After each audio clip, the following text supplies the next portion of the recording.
அறிவிப்பு 2. வங்கியில் பெற்ற கல்வி கடன் தள்ளுபடி.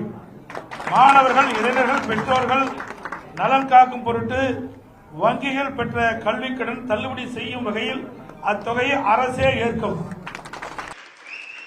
கல்வி மாணவனுக்கு கொடுக்கணும், அறிவை வளர்க்கிற கல்வி கொடுக்கணும். அதுக்கு தான் அரசு அதை கொடுக்காம கடன் வாங்கி படிக்கிற நிலைமைக்கு அவனை தள்ளிட்டு கடனை அப்புறம் தள்ளுறது. அது எப்ப தள்ளுறது? நாங்கள் ஆட்சிக்கு வந்தால் கடனை தள்ளுபடி செய்வோம். உங்க ஆட்சியில தான் நாங்கள் கடன்காரன் ஆனோம்.